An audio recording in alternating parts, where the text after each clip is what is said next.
ತ್ರಿವನಂ ಶೋಧರಿಂ ನಿರ್ಭಯತ್ವಮರೋಗದ ಅಜಾಡ್ಯಂ ವಾಗ್ಪಡತಂ ಚಾರ್ಮಸ್ಮರಣವೇ. ಇಲ್ಲಿ ನೀವು ನೋಡುವಂತಹ ಈ ಹನುಮಂತನ ದೇವಸ್ಥಾನ, ಇದಕ್ಕೆ ಸಾಧು ಮತ್ತು ಸಿದ್ಧಿ ಹನುಮಂತ ದೇವಸ್ಥಾನ ಅಂತ ಹೆಸರು. ಭಕ್ತಾದಿಗಳಿಗೆ ಎಲ್ಲರಿಗೂ ನಾಮ ಹಾಗೆ ಮಂಗಳಾರತಿ, ಅವ್ರ ಹೆಸರೇ ಅರ್ಚನೆ, ಹಾಗೆ ಕಾಯಿ ಸಮರ್ಪಣೆ, ಹಾಗೆ ಫಲ, ಹಾಗೆ ಪಂಚಾಮೃತ, ಹಾಗೆ ತೀರ್ಥ ಇವೆಲ್ಲನೂ ಕೊಡಲಾಗುತ್ತದೆ. ಹಾಗೆ ಇದೆಲ್ಲ ಬರ್ತದೆ. ಯಾಕಂದ್ರೆ ನಾನು ಇಲ್ಲಿ ಅಮೃತರಸ್ದಲ್ಲಿ ಓದಿರೋದು. ಈಗ ಹೋಗ್ಬೇಕಾದ್ರೆ ಇದೇ ದೇವಸ್ಥಾನ, ಇಲ್ಲಿಂದನೇ ಹೋಗ್ತಾ ಇರೋದು. ಇಲ್ಲಿಂದ ಹಿಂಗೆ ನಾವು ಸ್ಕೂಲ್ ಹೋಗೋದು. ಹಿಂಗೆ ಬಹಳ ಹಳೆ ದೇವಸ್ಥಾನ, ಬಹಳ ಶಕ್ತಿವಂತ ಆದಂತ ದೇವರು. ನಂಬಿಕೆ ಇಟ್ಕೊಂಡು ಭಕ್ತಿಯಿಂದ ಬೇಡ್ಕೊಂಡ್ರೆ ನಿಮ್ಮ ಇಷ್ಟಾರ್ಥಗಳೆಲ್ಲ ಪೂರೈಸಕ್ಕಂತ ಶಕ್ತಿವಂತ ಆಂಜನೇಯ ಸ್ವಾಮಿ ಅಂತ ಹೇಳ್ತಾರೆ. ನಂದು ಎಷ್ಟೇ ಇದ್ರು ಈ ಗುಡಿಗೆ ಬಂದು ಒಂದ್ 10 ನಿಮಿಷ ಇದ್ರು ನನ್ಗೆ ಎಷ್ಟೋ ಪ್ರಶಾಂತತೆ ಅನಿಸುತ್ತೆ.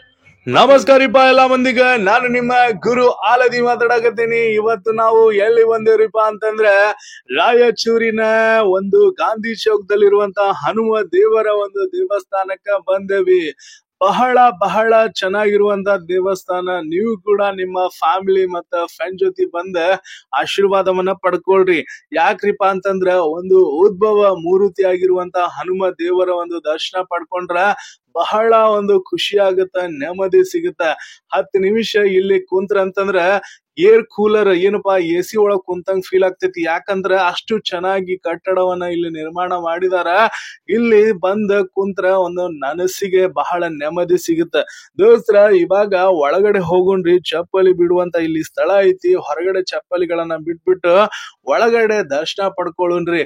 ಅದೇ ರೀತಿ ಇಲ್ಲಿರುವಂತ ಅರ್ಚಕರು ಏನ್ ಮಾತಾಡ್ತಾರ, ಏನ್ ಹೇಳ್ತಾರ ಅಂತ ಕೇಳೋಣ. ಬಂದ ಭಕ್ತಾದಿಗಳು ತಮ್ಮ ಅನಿಸಿಕೆ ಅಭಿಪ್ರಾಯಗಳನ್ನ ಏನ್ ಹೇಳ್ತಾರಂತ ಕೇಳೋಣ. ದೋಸ್ತ್ರ, ಇಲ್ಲಿ ನೋಡ್ರಿಪ್ಪ, ಹೊರಗಡೆಯ ಒಂದು ನೋಟವನ್ನ ನೋಡಾಕತ್ತೀರಿ, ಎಷ್ಟು ಚೆನ್ನಾಗಿ ಕಾಣಾಕತ್ತದಂತ. ಅದೇ ರೀತಿ ಇದು ಒಳಗಡೆಯ ಒಂದು ನೋಟವನ್ನ ನೋಡಾತ್ತೀರಿ. ಎಲ್ಲ ಬಂದ ಭಕ್ತಾದಿಗಳು ದರ್ಶನವನ್ನ ಪಡ್ಕೊಂಡ್ಬಿಟ್ಟು ತೀರ್ಥವನ್ನ ತಗೊಂಡ್ಕೊಂಡ್ಬಿಟ್ಟು 10 ನಿಮಿಷ ಕುಂತ ದರ್ಶನ ಪಡಿತಾರ.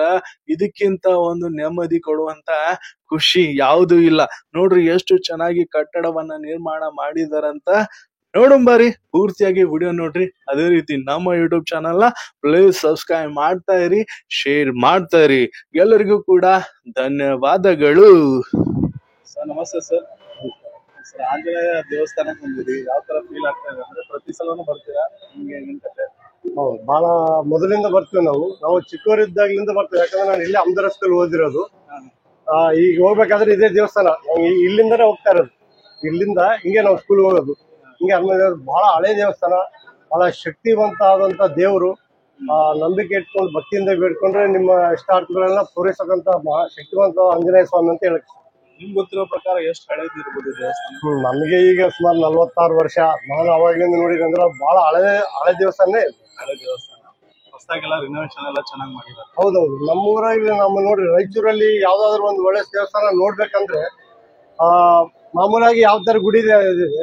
ಬಟ್ ರಾಯಚೂರಲ್ಲಿ ವೆರೈಟಿ ಸಪ್ರೇಟ್ ಆಗಿ ಒಂದು ದೇವಸ್ಥಾನ ಅಂತ ಇದ್ರೆ ಅದನ್ನ ನೋಡ್ಬೇಕಂತ ಹೋಗ್ಬೇಕಂದ್ರೆ ಗಾಂಧಿ ಚೌಕ ಹನುಮಂತ ದೇವಸ್ಥಾನ ನೋಡ್ಬೇಕಪ್ಪ, ಒಂದು ಒಳ್ಳೆ ಇದೆ ಅಂತ ರಾಯಚೂರಲ್ಲಿ ಒಂದು ಹೆಸರುವಾಸಿಯಾಗಿ ಪ್ರಸಿದ್ಧವಾದಂತ ದೇವಸ್ಥಾನ ಅಂತ ಹೇಳುತ್ತೆ. ಮತ್ತೆ ಏನ್ ಹೇಳಕ್ ಇಷ್ಟಪಡ್ತೀವಿ, ನಾವು ಗೊತ್ತಿಲ್ಲ ಅಂತವ್ರಿಗೆ, ರಾಯಚೂರಿಗೆ ಬರೋರಿಗೆ ಬಂದಿರ್ತಾರಲ್ಲ ಅವ್ರಿಗೆ ಏನ್ ಹೇಳಕ್ ಇಷ್ಟ? ಹೌದು, ರಾಯಚೂರವ್ರು ಬಂದವರು ಕಂಪಲ್ಸರಿ ಈ ದೇವಸ್ಥಾನ ನೋಡ್ಲೇಬೇಕು. ಈಗ ಮಂತ್ರಾಲಯಕ್ಕೆ ಬಂದ್ಮೇಲೆ ರಾಘವೇಂದ್ರ ಸ್ವಾಮಿ ನೋಡಿದ್ಮೇಲೆ ಹೆಂಗ, ರಾಯಚೂರು ಬಂದ್ಮೇಲೆ ಗಾಂಧಿ ಚೌಕ್ ಹನುಮಂತ ದೇವಸ್ಥಾನ ನೋಡ್ಕೊಂಡು ದರ್ಶನ ಮಾಡ್ಕೊಂಡು ಆಂಜನೇಯ ಸ್ವಾಮಿ ಆಶೀರ್ವಾದ ಪಡ್ಕೋಬೇಕಂತ ಹೇಳ್ತೀವಿ. ಮತ್ತೆ ಏನಾದ್ರು ನಿಮ್ಗೆ ಕಲ್ಪನೆ ಇದು ಮಾಡ್ಕೊಂಡಿದ್ರ, ಬೇಡಿಕೆಗಳನ್ನ ಇದು ಮಾಡ್ಕೊಂಡಿದ್ರ? ಯಾವಾಗ್ಲೂ ನಿಮ್ಗೆ ಏನಾದ್ರು ಹರಕೆ ಈ ತರ ಏನಾದ್ರು ಆಗಿದ್ಯಾ ಅಂತ? ನಮ್ಮ ಹರಕೆ, ನಾನು ರಂಗಭೂಮಿ ಕಲಾವಿದ, ಸಿನಿಮಾದಲ್ಲಿ ಇದು ಮಾಡ್ಬೇಕಂತ ಅನ್ಕೊಂಡಿದ್ದೆ. ನಮ್ಮ ಸಾರ್ ಅವರ ಒಂದು ಅವಕಾಶ ಕೊಟ್ಟು ಸಿನಿಮಾದಲ್ಲಿ ಮಾಡಿದ್ದೀನಿ. 2 ಸಿನಿಮಾ ಆಗಿದೆ ಈಗ ಆಲ್ರೆಡಿ. ನೋಡೋಣ, ದೇವ್ರು ಅದೇ ಕೇಳ್ಕೊತಾ ಇದ್ದೀನಿ. ಒಂದು ಒಳ್ಳೆ ಕಲಾವಿದರು ಇದಾರೆ ರಾಯಚೂರಲ್ಲಿ, ಎಲ್ಲರಿಗೂ ಒಳ್ಳೆ ಅವಕಾಶ ಸಿಕ್ಕು ಹೆಸರುವಾಸಿ ಆಗ್ಲಿ ನಮ್ಮ ರಾಯಚೂರು ಅಂತ ಹೇಳ್ತೀವಿ. ರಾಮಾಚಾರ್ಯ ಅವರ ದಯೆಯಿಂದ. ಹೌದೌದು, ಒಂದು ಒಳ್ಳೆ ರಾಮಾಚಾರ್ಯ ಅವರು, ನಾನ್ ರಂಗಭೂಮಿ ಕಲಾವಿದ, ನನಗೆ ಒಂದು ಅವಕಾಶ ಕೊಟ್ಟರು. ರಾಮಾಚಾರ್ಯ ಸಾರೇ ಒಂದು ಅವಕಾಶ ಕೊಟ್ಟರು. ಚೀಟಾ ರಾಮಾಚಾರ್ಯ ಸಿನಿಮಾ ಮೊದಲನೇದು. ಅದಾದ್ಮೇಲೆ ಕ್ಷೇತ್ರಪತಿ ಅಂತ ಹೇಳಿ ಮಾಡಿದೆ. ಇನ್ನು ಶಾರ್ಟ್ ಮೂವಿಗಳು, ಚಿಕ್ಕ ಮೂವಿಗಳೆಲ್ಲ ಕರಿತಾ ಇದ್ದಾರೆ. ಅವೆರಡು ನೋಡಿದ್ಮೇಲೆ ಈಗ ಮತ್ತೆ ಸಾರ್ ಅವ್ರದ್ದು ಜನ್ಮೋತ್ಸವ ಅಂತ ಒಂದು ಮೊನ್ನೆ ಮಾಡಿದ್ದಾರೆ ಕೋರ್ಸ್. ನೆಕ್ಸ್ಟ್ ಅದು ಸ್ಟಾರ್ಟ್ ಆಗುತ್ತೆ, ಅದರಲ್ಲೂ ಒಂದು ಅವಕಾಶ ಇದೆ ಅಂತ ಹೇಳಿದ್ದಾರೆ. ಧನ್ಯವಾದ ಸರ್. ನಿಮ್ಮ ಸಿನಿ ಅದೇ ರೀತಿ ರಂಗಭೂಮಿ ಎಲ್ಲ ಒಳ್ಳೇದಾಗ್ಲಿ. ನೀವು ಏನ್ ಅನ್ಕೊಂಡಿದ್ರಲ್ಲ ಆಂಜನೇಯ ಸ್ವಾಮಿ ಒಳ್ಳೇದ್ ಮಾಡ್ಲಿ ಅಂತ ಆಶಿಸ್ತೀನಿ. ಧನ್ಯವಾದ.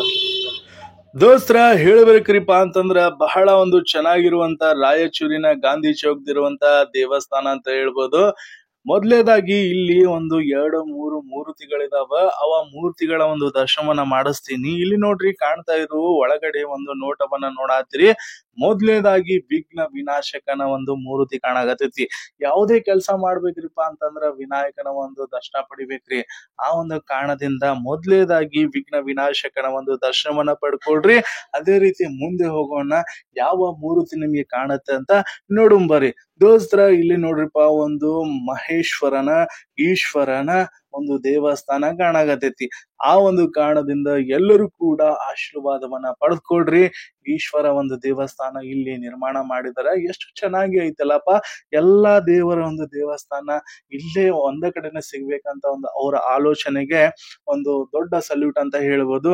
ಎಲ್ಲರೂ ಕೂಡ ಆಶೀರ್ವಾದವನ್ನ ಪಡೆದುಕೊಳ್ರಿ. ಅದೇ ರೀತಿ ಈ ಸೈಡ್ ಹೋಗೋಣ ಬರ್ರಿ, ಏನ್ ಕಾಣತ್ತಂತ ನೋಡೋಣ. ದೋಸ್ತ್ರ ಇಲ್ಲಿ ನೋಡ್ರಿಪ್ಪ, ರಾಮ ಸೇತುವೆ ಒಂದು ದೊಡ್ಡದಾದ ಒಂದು ಚಿತ್ರ ಕಾಣಾಕತೈತಿ. ಎಷ್ಟು ಚೆನ್ನಾಗೈತಲ್ಲ ಚಿತ್ರ ಅದ. ಅದೇ ರೀತಿ ಒಂದು ಚಿಕ್ಕ ಮಗುವಿಗೆ ಗಂಧವನ್ನ ಹಚ್ಚುವ ಒಂದು ದೃಶ್ಯವನ್ನ ನಾವು ನೋಡ್ತಾ ಇದೀವಿ. ಒಂದು ಚಿಕ್ಕ ಮಗುವಿಗೆ ಗಂಧವನ್ನ ಹಚ್ತಾ ಇದ್ದಾರೆ, ತೀರ್ಥವನ್ನ ಕೊಡ್ತಾ ಇದ್ದಾರೆ. ಒಂದು ಬಹಳ ಒಂದು ನೋಟವನ್ನ ನೀವು ನೋಡ್ತಾ ಇದ್ರಿ. ಇಲ್ಲಿರುವಂತ ಅರ್ಚಕರು ಏನ್ ಮಾತಾಡ್ತಾರ, ಏನ್ ಹೇಳ್ತಾರಂತ ಕೇಳೋಣ ಬರ್ರಿ. ನಮಸ್ತೆ ಗುರುಗಳೇ. ನಮಸ್ಕಾರ. ನಿಮ್ಮ ಹೆಸರು? ವೆಂಕಟೇಶ್ ಆಚಾರ್. ಎಷ್ಟು ದಿವಸದಿಂದ ನೀವು ಇಲ್ಲಿ ಪೂಜೆಯನ್ನ ಮಾಡ್ತಾ ಇದ್ದೀರಾ? ನಾವು ಇಲ್ಲಿ 6 ವರ್ಷದಿಂದ ಪೂಜೆಯನ್ನು ಮಾಡ್ತಾ ಇದೀವಿ. ಯಾವ ತರ ಕಾರ್ಯಕ್ರಮಗಳು ಆಗ್ತಾವ? ಶನಿವಾರ ಇಲ್ಲಿ ಬಂದುಬಿಟ್ಟು ಎರ್ಲಿ ಮಾರ್ನಿಂಗ್ 5:15ಗೆ ಇಲ್ಲಿ ಗುಡಿ ಪ್ರಾರಂಭ ಆಗುತ್ತದೆ. ಮೊದಲಾಗಿ ಅರ್ಚಕರು ಬಂದುಬಿಟ್ಟು ಸೇವಾಕರ ಲಿಸ್ಟ್ ಅನ್ನು ತಗೊಂಡ್ಬಿಟ್ಟು ಯಾರ್ಯಾರು ಇವತ್ತು ಸೇವೆಯನ್ನು ಮಾಡಿಸಿದರೆ ಅವ್ರ ಗೋತ್ರ ತಗೊಂಡು ಅವ್ರ ಹೆಸರನ್ನು ತಗೊಂಡು ದೇವರಿಗೆ ಪಂಚಾಮೃತ ಅಭಿಷೇಕ ಎಲ್ಲ ಮಾಡುತ್ತಾ, ಹಾಗೆ 6:06ವರೆಗೆ ಮಹಾಮಂಗಳಾರತಿ ಆದ ನಂತರ ಬಂದ ಭಕ್ತಾದಿಗಳಿಗೆ ಎಲ್ಲರಿಗೂ ನಾಮ, ಹಾಗೆ ಮಂಗಳಾರತಿ, ಅವ್ರ ಹೆಸರೇ ಅರ್ಚನೆ, ಹಾಗೆ ಕಾಯ ಸಮರ್ಪಣೆ, ಹಾಗೆ ಫಲ, ಹಾಗೆ ಪಂಚಾಮೃತ, ಹಾಗೆ ತೀರ್ಥ ಇವೆಲ್ಲನೂ ಕೊಡಲಾಗುತ್ತದೆ. ಹಾಗೆ ಇದೆಲ್ಲ ಆದ ನಂತರ 12ವರೆಗೆ ಬಾಗಿಲು ಮುಚ್ಚಲಾಗುತ್ತದೆ. ಹಾವೇಲೆ 6 ಗಂಟೆಗೆ ತೆಗೆಯಲಾಗುತ್ತದೆ. 6 ಗಂಟೆಯ ನಂತರ 9 ಗಂಟೆಯವರೆಗೂ ಪ್ರಸಾದ ಮತ್ತೆ ಸೇವೆ ಮತ್ತೆ ಪುನಃ ಅದೇ ಮಂಗಳಾರತಿ ಮಾಡಲಾಗುತ್ತದೆ. 9 ಗಂಟೆ ಅನಂತರ ಇಲ್ಲಿ ಹನುಮಾನ್ ಚಾಲೀಸ್ ಪಾರಾಯಣ ಮತ್ತೆ ಲಿಂಗಾಷ್ಟಕ ಮತ್ತೆ ಇಲ್ಲಿ ಶ್ರೀರಾಮ ಮಂಗಳಾಷ್ಟಕ ಅಂತ ಇಲ್ಲಿ ಪಾರಾಯಣ ಮಾಡಿ ಎಲ್ಲಾ ಭಕ್ತರಿಗೂ ತೀರ್ಥ ಸಮರ್ಪಣೆ ಮಾಡಿ, ಹಾಗೆ ಅವರಿಗೆ ಪ್ರಸಾದವನ್ನು ಹಂಚಿ ಇಲ್ಲಿ ಮಹಾಮಂಗಳಾರತಿ ಮಾಡಿ ಗುಡಿಯನ್ನು 9 ಗಂಟೆಗೆ ಕ್ಲೋಸ್ ಮಾಡಲಾಗುತ್ತದೆ. ವಿಶೇಷತೆ ಏನಂದ್ರೆ, ಈ ನಮ್ಮ ಒಂದು ವಿಗ್ರಹ ಬಂದ್ಬಿಟ್ಟು 102 ವರ್ಷ ಹಳೆಯ ಕಾಲ ವಿಗ್ರಹ. ಈ ವಿಗ್ರಹ ಬಂದ್ಬಿಟ್ಟು ಉದ್ಭವ ಮೂರ್ತಿ ವಿಗ್ರಹ. ಇದು ಹೇಗೆ ಉದ್ಭವ ಆಗುತ್ತೆ ಅಂದ್ರೆ, ಶ್ರೀರಾಮ ದೇವರು ಲಂಕೆಗೆ ಹೋಗ್ತಾ ಇರುವಾಗ ಒಂದು ದಿನ ಆ ಕಡೆಯಿಂದಲೇ ಇಲ್ಲಿ ಬಂದುಬಿಟ್ಟು ಒಂದು ದಿನ ಇಲ್ಲಿ ವಿಶ್ರಾಂತಿ ತಗೊಂಡು ಆ ಒಂದು ಶಿಲೆ ಮೇಲೆ ಅವರು ತಲೆಭಾಗನ ಇಟ್ಟು ಮಲ್ಕೊಂಡು ಎದ್ದೋಳಾವಾಗ ಮುಂಜಾನೆ ಎದ್ದು ಮತ್ತೆ ಆ ಕಡೆ ಹೋಗೋದ ನಂತರ ನೀವು ಅನ್ಕೋಬಹುದು, ಇಲ್ಲೆಲ್ಲ ಸಣ್ಣ ರೂಟ್ ಇದೆಲ್ಲ ಸ್ವಾಮಿ, ಹೇಗೆ ಅವರು ಇಷ್ಟು ಸಮಯ ತಗೊಂಡಂತೆ. ಆಗಿನ ಕಾಲಕ್ಕೆಲ್ಲ ಇಲ್ಲಿ ದೊಡ್ಡ ದೊಡ್ಡ ಗುಡ್ಡಗಳು ಈ ತರ ಎಲ್ಲಾ ರೀತಿಗಳು ಇದ್ರು. ಸೊ ಹಾಗಾಗಿ ಇಲ್ಲಿ 1-2 ದಿನ ವಿಶ್ರಾಂತಿ ತಗೊಂಡಾದ್ಮೇಲೆ ಅವ್ರು ಎದ್ದು ಹೋಗೋದಂತರ ಇಲ್ಲಿ ಆಂಜನೇಯ ಸ್ವಾಮಿ ಉದ್ಭವ ಆಗಿದ್ದಾರೆ. ಆಗಿನ ಕಾಲಕ್ಕೆಲ್ಲ ರಾಜರು, ಋಷಿ ಮುನಿಗಳು ಅವರೆಲ್ಲ ಪುರಾತನ ಮಾಡ್ತಿದ್ರು. ಆಮೇಲೆ ನಂತರ ತಾತರು, ಆಮೇಲೆ ನಂತರ ನಮ್ಮ ದೊಡ್ಡಪ್ಪವರು, ಚಿಕ್ಕಪ್ಪವರು, ಆಮೇಲೆ ನಮ್ಮ ಅಣ್ಣಂದ್ರು, ಈಗ ನಾವು ಪೂಜೆ ಮಾಡ್ತಾ ಇದೀವಿ. ಈ ಗುಡಿ ಹೆಸರು ರಾಯಚೂರಲ್ಲಿದೆ, ಕರ್ನಾಟಕದಲ್ಲಿ. ಈ ಗುಡಿ ಹೆಸರು ಸಿದ್ಧಿ ಬುದ್ಧಿ ಆಂಜನೇಶ್ವರ ಸ್ವಾಮಿ. ಗುರುಗಳೇ, ಇದು ಹೇಳಿದ್ರಿ ಎಲ್ಲಾ ಪೂಜಾ ಕಾರ್ಯಕ್ರಮಗಳೆಲ್ಲ ನಡೀತಾವ ಅಂತ ಹೇಳಿದ್ರಿ. ಆಮೇಲೆ ಇಲ್ಲಿ ಮೊದಲು ಇದೇ ತರ ದೇವಸ್ಥಾನ ಇತ್ತ? ಇವಾಗೇನು ಹೊಸ ರಿನೋವೇಷನ್? ಇಲ್ಲ ಇಲ್ಲ ಇಲ್ಲ, ಇದು ರಿನೋವೇಷನ್ ಮಾಡಿ 1 ವರ್ಷ ಆಗಿದೆ. ಇದಕ್ಕಿಂತ ಮುಂಚೆ ಬಹಳ ಸಣ್ಣದಿತ್ತು. ಯಾವ ತರ ಇತ್ತು? ಯಾವ ತರ ಅಂದ್ರೆ, ಒಂದು 10 ಜನ ಒಳಗಡೆ ಬಂದು ಕೂತ್ಕೊಳ್ತಾ ಇದ್ರು. ಹಾಗೆ ಪೂರಾ ಪ್ಲೇಸ್ ತುಂಬ ಹೋಗ್ತಾ ಇತ್ತು. 10 ಜನ ಒಳಗಡೆ ಬಂದು ಕೂತ್ಕೊಳ್ಳಿತ್ತು. ಹಾಗೆ ಏನಂತಂದ್ರೆ, ನಮ್ಮ ಅಣ್ಣವರು ಒಂದು ದಿನ ಗರ್ಭಗುಡಿ ಕೂತಿದ್ರು. ಹನುಮಾನ್ ದೇವರಿಗೆ ಪ್ರಾರ್ಥನೆ ಮಾಡ್ಕೊಳ್ಳಿ, ಸ್ವಾಮಿ ನಿಮಗೆ ಇನ್ನೂ ಏನಾದ್ರು ಬೇಕಾ ನಮ್ಮ ಕಡೆಯಿಂದ ಅಂತೇಳಿ. ಅವಾಗ ಗರ್ಭಗುಡಿ ಎಲ್ಲ ತಂಪಾಗ್ಲಿ ಶುರು ಅಂತೆ. ಅಂದ್ರೆ ಒಂದು ಮನುಷ್ಯ ದುಃಖ ಪಟ್ರೆ ಹೇಗಿರುತ್ತೋ ಹಾಗೆ ಆ ಗರ್ಭಗುಡಿಯಿಂದ ನೀರು ಬರೋದು ನಮ್ಮ ಪವನಾಚಾರ ಅವ್ರು ನೋಡಿದ್ರೆ, ಅವ್ರು ನಮಗೆ ಅನ್ನ ಹಾಕ್ತಾರೆ. ಅವ್ರು ಪವನಾಚಾರ ನೋಡಿದ್ರಂತೆ. ಹಾಗೆ ಅಣ್ಣನ ಕೈಲಿಂದ ಎಷ್ಟಾಗುತ್ತೋ ತನ್ನ ಬಲ, ತನ್ನ ಶಕ್ತಿ, ನಮ್ಮ ಅಣ್ಣನ ಕೈಲಿಂದ ತನ್ನ ಸೇವೆಗಳನ್ನು ತಂದು ಎಷ್ಟಾಗುತ್ತೋ ಅಷ್ಟೆಲ್ಲವರನ್ನು ತಂದು ಈ ಗುಡಿಯನ್ನು ನಿರ್ಮಾಣಕ್ಕಾಗಿದೆ. ನೀವು ನೋಡ್ಬೋದು, ಈ ಗುಡಿ ಬಂದ್ಬಿಟ್ಟು ಶಾಸ್ತ್ರಬದ್ಧವಾಗಿ ನಿರ್ಮಾಣ ಆಗಿದ್ದು ನೀವು ಪ್ರತಿಯೊಂದು ಅಬ್ಸರ್ವ್ ಮಾಡಬಹುದು. ಈ ಗರುಡ ಕಂಬ ಆಗ್ಲಿ, ಹಾಗೆ ರುದ್ರದೇವರ ಗರ್ಭಗುಡಿ ಆಗ್ಲಿ, ಹಾಗೆ ಇಲ್ಲಿ ಮೇಲಿರ್ತಕ್ಕಂತಹ ಶಾಸ್ತ್ರ ಅಷ್ಟದಿಕ್ ದೇವರುಗಳಾಗ್ಲಿ, ಇವೆಲ್ಲಾನು ಪ್ರತಿಯೊಂದು ವುಡ್ನಲ್ಲಿ ಕೆತ್ತಿದ್ದು. ಹಾಗೆ ಈ ದೇವತೆಗಳು ಇಲ್ಲಿ ಅದಕ್ಕೆ ಮೇಲೆ ಇಟ್ಟಿದೆ ಅಂತಂದ್ರೆ, ಒಂದು ಶಾಸ್ತ್ರಬದ್ಧವಾಗಿ ಗುಡಿಯಲ್ಲಿ ಎಲ್ಲಾ ದೇವರುಗಳು ಇರಬೇಕು. ಸೊ ನಮಗೆ ಪ್ಲೇಸ್ ಕೂಡ ಬೇಕು. ಹಾಗೆ ನಮ್ಮ ಅಣ್ಣ ತುಂಬಾ ಯೋಚನೆ ಮಾಡಿ ದೇವರನ್ನು ಮೇಲಿಟ್ಟಿದ್ದಾರೆ. ಆ ಕಡೆ ನೀವು ನೋಡ್ಕೋಬಹುದು, ಇಲ್ಲಿ ನವಗ್ರಹ ದೇವತೆಗಳು, ಹಾಗೆ ಈ ಕಡೆ ಬಂದ್ಬಿಟ್ರೆ ಅಕ್ಷರಲಕ್ಷ್ಮಿ ದೇವತೆಗಳು, ಹಾಗೆ ಇಲ್ಲಿ ಮಧ್ಯದಲ್ಲಿ ಶಿವ ಪಾರ್ವತಿ ಸಂಬಂಧಪಟ್ಟಂತಹ ಎಲ್ಲಾ ಅವತಾರಗಳು, ಮಧ್ಯದಲ್ಲಿ ಕಲಿಯುಗದಂತಹ ಶ್ರೀ ವೆಂಕಟರಾಮ ದೇವರು, ಹಾಗೆ ಅಲ್ಲಿ ಸೀತಾರಾಮನ್ ಕಲ್ಯಾಣ, ಮತ್ಸ್ಯಾವತಾರಗಳು, ಆ ಕಡೆ ಕ್ಷೇತ್ರಗಳು ಅಯೋಧ್ಯ, ಪುರಿ, ಜಗನ್ನಾಥ್, ಬದ್ರಿನಾಥ್ ಈ ತರ ಕ್ಷೇತ್ರ ರೀತಿಯಲ್ಲಿ. ಹಾಗೆ ಇಲ್ಲಿ ಮೇಲೆ ನೀವು ನೋಡಬಹುದು 52 ತರ ಹೂವುಗಳಿದೆ. ಒಂದು ತರ ಒಂದು ಡಿಸೈನ್ ಇಲ್ಲದ್ದೇ ಇಲ್ಲ.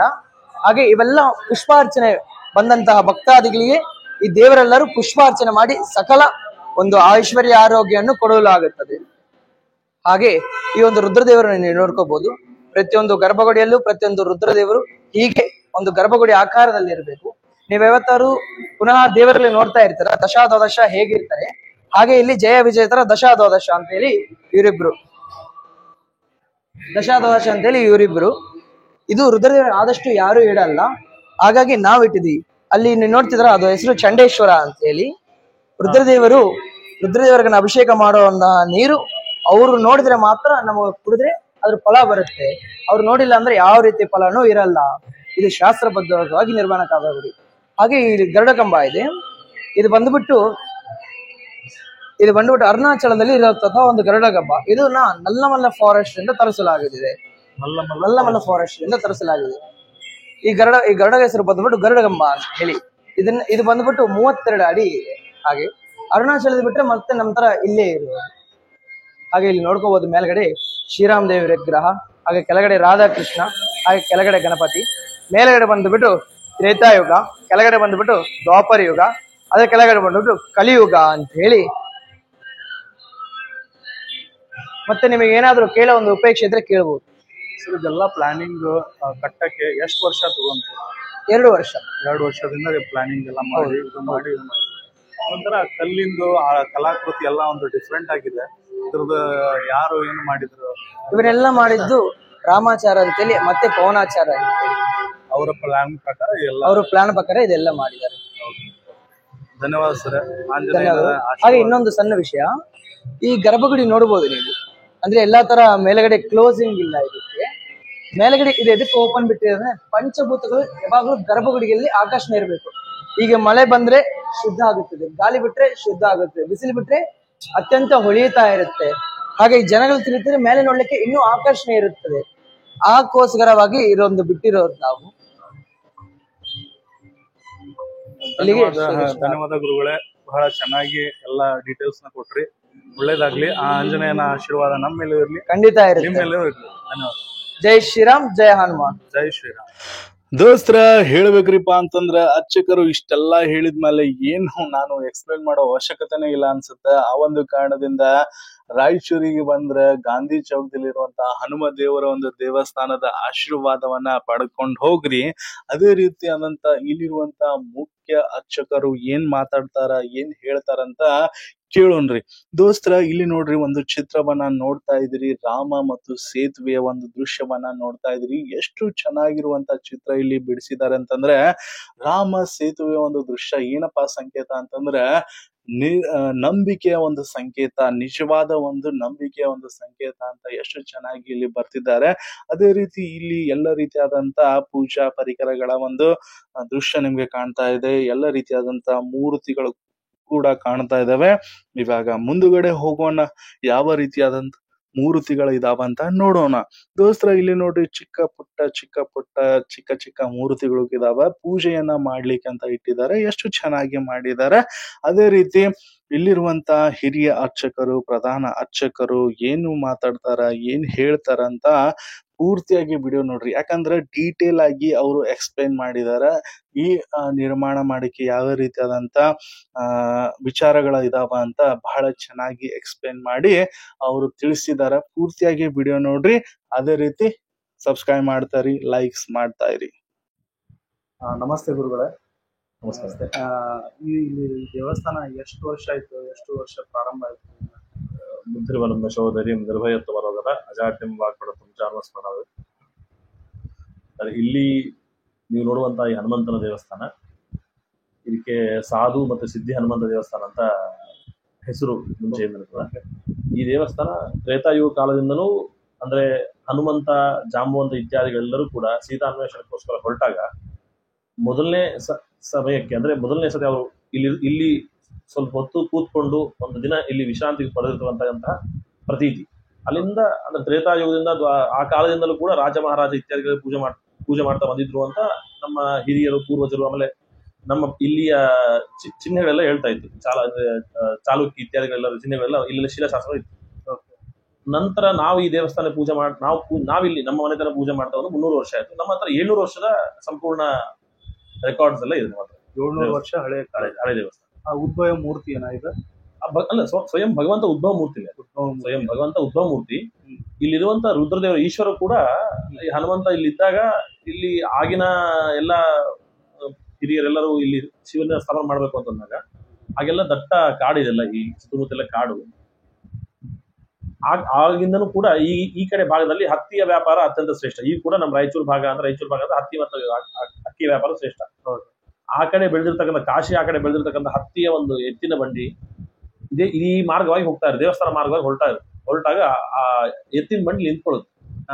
ಆ ಒಂದು ಕತೆ ಈಗ ನಮ್ಮಲ್ಲಿ ನಮ್ಮ ಸನಾತನ ಧರ್ಮ ಹೆಂಗಿದೆ ಅಂದ್ರೆ ನಂಬಿಕೆ ಅನ್ನೋದು ಬಾಯಿಂದ ಬಾಯಿಗೆ. ಈಗ ನನಗೆ ನಮ್ಮ ಮುತ್ತಾತ ನಾವು ನೋಡಿಲ್ಲ, ನಮ್ಮ ತಾತ ಹೇಳಿದ ಅವ್ರ ತಂದೆ ಅಂದ್ರೆ ಈ ತರ ಅದೇ ನಂಬ್ತೀನಿ. ನಂಬಿಕೆ ಅವ್ರನ್ನ ನೋಡಿಲ್ಲ ಅಂದಕ್ಕೆ ಅದು ಇಲ್ಲ ಅಂತ ಅರ್ಥ ಅಲ್ಲ.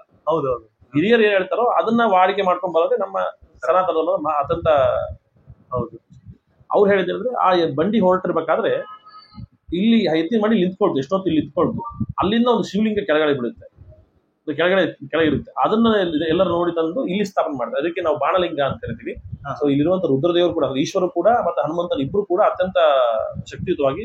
ಆಮೇಲೆ ನೀವು ನಮಗೆ ಯಾವಾಗ ಗ್ರಹಿಕೆ ಆಗುತ್ತೆ, ನೀವು ಕೂಡ ನೋಡ್ತಾ ಇರ್ತೀರಿ, ಈ ದೇವಸ್ಥಾನ ಒಳಗೆ ಬಂದ್ರೆ ಎಷ್ಟೇ ಬಿಸಿಲು, ಈ ನಮ್ಮ ರಾಯಚೂರು ಭಾಗ ಬಿಸಿಲು ತಾಪಮಾನ, ಬಟ್ ಇಲ್ಲಿ ತಂಪಾಗಿರುತ್ತೆ ದೇವಸ್ಥಾನ ಒಳಗಡೆ ಬಂದ್ರೆ ತಂಪಾಗಿರುತ್ತೆ. ಅಂದ್ರೆ ಈ ದೇವಸ್ಥಾನ ನಿರ್ಮಾಣ ಅಂತಲ್ಲ, ಹಳೆ ದೇವಸ್ಥಾನ ಇದ್ದಾಗ ಕೂಡ ಅಷ್ಟೇ. ಅಂದ್ರೆ ನೀವು ಇನ್ನೂ ಗರ್ಭಾಲಯ ಒಳಗಡೆ ಹೋಗಿ ಕೂತ್ಕೊಂಡ್ರೆ ನಮ್ಗೆ ಯಾವ್ದೇ ಎಸಿ ಬೇಕಾಗಿಲ್ಲ. ಹನುಮಂತನ ದೇವಸ್ಥಾನ ಒಳಗಡೆ ಆಗಲಿ, ಶಿವನ ದೇವಸ್ಥಾನ ಒಳಗಡೆ ನಮ್ಗೆ ಯಾವ್ದೋ ಒಂದು ಫ್ಯಾನ್ ಬೇಕಾಗಿಲ್ಲ, ಎಸಿ ಬೇಕಾಗಿಲ್ಲ.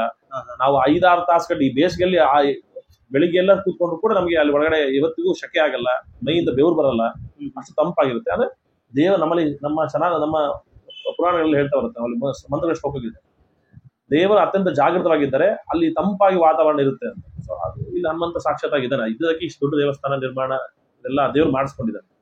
ಸರ್, ಇದು ಮೊದ್ಲೇ ಇದೇ ತರನೇ ಇತ್ತಾ? ಇವಾಗ ಏನು ರಿನೋವೇಷನ್ ಕೆಲಸ ಮಾಡಿದ್ರ? ಮೊದ್ಲೇನು ಇದೇ ತರ? ದೇವಸ್ಥಾನ ಮುಂಚೆ ಹೊಯ್ಸಳ ಶೈಲಿ ಅಂತ ಕರಿತೀವಿ ನಾವು. ಅಂದ್ರೆ ಹೊಯ್ಸಳ ಶೈಲಿ 16 ಕಂಬಗಳು, ಅದ್ರ ಮೇಲೆ ಕಲ್ಲಿನ ಛಾವಣಿ. ಆಗಿನ ಅನುಕೂಲ ಇಲ್ದಿಲ್ಲ, ಯಾರು ಗೋಪುರ ಮಾಡಿರಲಿಲ್ಲ. ತುಂಬಾ ಚಿಕ್ಕ ದೇವಸ್ಥಾನ. ಅಂದ್ರೆ ನೀವು ಒಂದು 15-20 ಜನ ಬಂದ್ಬಿಟ್ರೆ ತುಂಬ ಹೋಗ್ಬಿಡೋ ದೇವಸ್ಥಾನ, ಅಷ್ಟು ತುಂಬಾ ಚಿಕ್ಕ ದೇವಸ್ಥಾನ. ಅದನ್ನ ಆ ಭಗವಂತ ಇಲ್ಲಿ ಇರ್ತಕ್ಕಂಥ ಭಕ್ತಾದಿಗಳಿಗೆ ನಮ್ಗೆಲ್ರಿಗೂ ಸಂಕಲ್ಪವನ್ನು ಕೊಟ್ಟ. 2017 ಇದ್ರದ್ದು ಪ್ರಶ್ನೆ ಅಂತ, ಅಷ್ಟಮಂಗಲ ಪ್ರಶ್ನೆ ಅಂತ ಹಾಕ್ತೀವಿ. ಅವಾಗ ಅದರಲ್ಲಿ ಭಗವಂತ ಇಲ್ಲ, ದೇವಸ್ಥಾನ ಸಂಪೂರ್ಣ 2.5 ವರ್ಷದಲ್ಲಿ ಆಗುತ್ತೆ, ಇದನ್ನ ಕೈ ಎತ್ಕೊಳ್ಳಿ ಅಂತ ಭಗವಂತನ ಅನುಗ್ರಹ ಆಯ್ತು. 2022 ಜನವರಿ 23ನೇ ತಾರೀಕು ಭೂಮಿ ಪೂಜೆ ಮಾಡಿದ್ವಿ ನಾವು. 2022ರಲ್ಲಿ ಭೂಮಿ ಪೂಜೆ ಮಾಡಿದ್ವಿ. ಸರಿಯಾಗಿ 2 ವರ್ಷ, ನಮಗೆ 23/4/2024 ದೇವಸ್ಥಾನ ಜೀರ್ಣೋದ್ಧಾರ ಸಂಪೂರ್ಣಗೊಂಡು 2 ವರ್ಷದಲ್ಲಿ. ಸರ್, ಇದು ಪ್ಲಾನಿಂಗ್ಸ್ ಎಲ್ಲ ಚೆನ್ನಾಗಿ ಮಾಡಿದ್ರಿ. ಯಾವ ತರ ಪ್ಲಾನಿಂಗ್ ಮಾಡಿದ್ರಿ? ಅಂದ್ರೆ ಹೊರಗಡೆ ಎಲ್ಲ ನೋಡಿದ್ರೆ ಒಂಥರ ಕಲಾಕೃತಿ ಆಗಲಿ ಎಲ್ಲ ಚೆನ್ನಾಗಿ, ಮೊದಲಿನ ಕಾಲಕ್ಕೆ ಏನು ಪ್ಲಾನಿಂಗ್ ಇತ್ತಲ್ಲ ಅದೇ ತರ ಇದು ಇದೆ. ಯಾವ ತರ ಪ್ಲಾನಿಂಗ್ ಮಾಡಿದ್ರಿ? ಏನಂತ ವಿಶೇಷತೆ ಹೇಳ್ಬೋದು? ಅಂದ್ರೆ ನಮ್ಮಲ್ಲಿ ಹೇಳ್ತೀವಿ, ಅವಲ್ಲಿ ಮನುಷ್ಯ ಹಾಳಾಗ್ಬೇಕು ಅನ್ನಲಿಕ್ಕೆ ಸುಮಾರು ಆಕರ್ಷಣಾ ವಸ್ತುಗಳಿದೆ. ಹೌದು. ನೀವು ಅಂದ್ರೆ ಹಾಳಾಗ್ಬೇಕು ಅಂದ್ರೆ ಈಗ ಬೇರೆ ನೋಡ್ತಿರ್ತೀವಿ ನೀವು. ಅಂದ್ರೆ ಬಟ್ಟೆ ಶಾಪ್ಗಳು ನಿಮ್ಗೆ ಕರಿತಾ ಇರುತ್ತೆ, ಬನ್ನಿ ಅಂದ್ರೆ ಖರ್ಚು ಮಾಡೋ ಜಾಗದಲ್ಲ. ದೇವಸ್ಥಾನಕ್ಕೆ ನಮ್ಮಲ್ಲಿ ಆಗಮಶಾಸ್ತ್ರ ಅಂತಿದೆ. ಆಗಮಶಾಸ್ತ್ರದಲ್ಲಿ ದೇವಸ್ಥಾನ ಶೈಲಿ ಹಿಂಗೆ ಇರ್ಬೇಕು ಅಂತಿದೆ. ಆಮೇಲೆ ನಮ್ಮ ಪ್ರಕೃತಿ ಕೂಡ ನೋಡಿ, ನನ್ನ ಪ್ರಕೃತಿ ಕೂಡ ಹೆಂಗಿದೆ ಅಂದ್ರೆ ನಾವು ಅದನ್ನ ಹಾಳು ಮಾಡ್ತಾ ಇದೀವಿ. ಪ್ರಕೃತಿ ಕೂಡ ನಾವು ನ್ಯಾಚುರಲ್ ಆಗಿ ಒಂದಿಷ್ಟು ಮರಗಳನ್ನ, ಒಂದಿಷ್ಟು ಕಲ್ಲುಗಳನ್ನ ಕೊಟ್ಟಿದೆ. ಈ ನಮ್ಮ ಕರ್ನಾಟಕ ಭಾಗದಲ್ಲಿ, ಉತ್ತರ ಕರ್ನಾಟಕ ಶೈಲಿಯಲ್ಲಿ ಬಂದ್ರೆ ನಿಮ್ಗೆ ಬಿಳಿ ಕಲ್ಲುಗಳು ಸಿಗುತ್ತೆ. ಅಂದ್ರೆ ನಮ್ಗೆ ಸೈಜ್ ಕಲ್ಲು ಅಂತ ಕರಿತೀವಿ, ಬಂಡೆ ಕಲ್ಲುಗಳು ಸಿಗುತ್ತೆ. ಹೌದು. ಅದೇ ನೀವು ಮಂಗಳೂರು, ಕೇರಳ ಭಾಗದಲ್ಲಿ ಹೋದ್ರೆ ಈ ರೆಡ್, ನಮ್ಮ ದೇವಸ್ಥಾನ ಏನ್ ನೋಡ್ತಾ ಇದ್ರಲ್ಲ, ಈ ರೆಡ್ ಸ್ಟೋನ್ ಸಿಗುತ್ತೆ. ಹೌದು. ಆಮೇಲೆ ಮರ ಕೂಡ ದೇವ್ರು ನ್ಯಾಚುರಲ್ ಆಗಿ ಇಟ್ಟಿದ್ದಾರೆ. ನಾವ್ ಇದನ್ನ ಏನ್ ಮಾಡ್ತೀವಿ ಅಂದ್ರೆ ನಮ್ಮ ಸ್ವಇಚ್ಛೆಗೋಸ್ಕರ ಮಣ್ಣನ್ನ ಸುಟ್ಟು ಇಟ್ಟಂಗೆ ಮಾಡೋದು, ಇದೆಲ್ಲ ಮಾಡ್ತೀವಿ. ಬಟ್ ನಮ್ಮ ಆಗಮಶಾಸ್ತ್ರದಲ್ಲಿ ದೇವಸ್ಥಾನ ನಿರ್ಮಾಣಕ್ಕೆ ಇದೇ ತರ ಕಲ್ಲುಗಳು ಬಳಸ್ಬೇಕು ಅಂತಿದೆ. ಈ ನಾವ್ ಹೆಂಗೆ ಈ ಸೈಜ್ ಕಲ್ಲುಗಳು ಇಲ್ಲಿ ನಮ್ಮ ಪ್ರಾಂತದಲ್ಲಿ ಸೈಜ್ ವೈಟ್ ಸಿಗುತ್ತೋ, ಅದೇ ನೀವು ಬೆಂಗಳೂರು ಭಾಗದಲ್ಲಿ ತುಂಬಾ ವೈಟ್ ಸಿಗುತ್ತೆ, ಬಿಳಿ ಕಲ್ಲು ಅಂತ ಕರಿತೀವಿ. ತಮಿಳ್ನಾಡು ಭಾಗ ಮಹಾಬಲಿಪುರಂ ಕಡೆ ಹೋದ್ರೆ ನಿಮ್ಗೆ ಅಲ್ಲಿ ಕೆಂಪು ಕಲ್ಲು ಮತ್ತೆ ಕೃಷ್ಣಶಿಲೆ ಅಂತ ಬ್ಲಾಕ್ ಸ್ಟೋನ್ ಸಿಗುತ್ತೆ. ಹೌದು. ನೀವು ರಾಜಸ್ಥಾನ ಕಡೆಲ್ಲ ಹೋದ್ರೆ ಅದು ಬೇರೆ ಗ್ರ್ಯಾಂಡ್ ಸಿಗುತ್ತೆ ಅವ್ರದ್ದು ಗ್ರ್ಯಾಂಡ್. ಅಂದ್ರೆ ಭೂಮಿಯಲ್ಲಿ ಸಿಗ್ತಕ್ಕಂತ ಖನಿಜ ಅದು ವಸ್ತುಗಳಿಂದನೇ ದೇವಸ್ಥಾನ ಶೈಲಿ ನಿರ್ಮಾಣ ಆಗಬೇಕು ಅಂತ ಆಗಮಶಾಸ್ತ್ರ ಇತ್ತು. ನಾವು ಅದನ್ನೇ ಇಟ್ಕೊಂಡು ಸಿಮೆಂಟು, ಗಾರೆ, ಕಂಕರ್ ಇದು ಯಾವ್ದು ಬಳಸಬಾರ್ದು, ಅಂದ್ರೆ ಮಿಶ್ರಣ ಮಾಡಿ ಬಳಸಬಾರ್ದು. ದೇವರ ಸನ್ನಿಧಾನ ಜಾಸ್ತಿ ಇರಬೇಕು ಅಂದ್ರೆ ಪ್ರಕೃತಿಯಲ್ಲಿ ಏನ್ ನ್ಯಾಚುರಲ್ ಸಿಗುತ್ತೋ ಅದನ್ನೇ ಮಾಡ್ಬೇಕು ಅಂತ ಹೇಳಿ ಈ ಎಲ್ಲ ದೇವಸ್ಥಾನ ಮಾತ್ರ ಅಂದ್ರೆ ಇದಕ್ಕೆ ಇಂಜಿನಿಯರ್ ಅಂತ ಇಟ್ಕೊಂಡು ಪ್ಲಾನ್ ಅಂತ ಹೇಳಿರಲಿಲ್ಲ.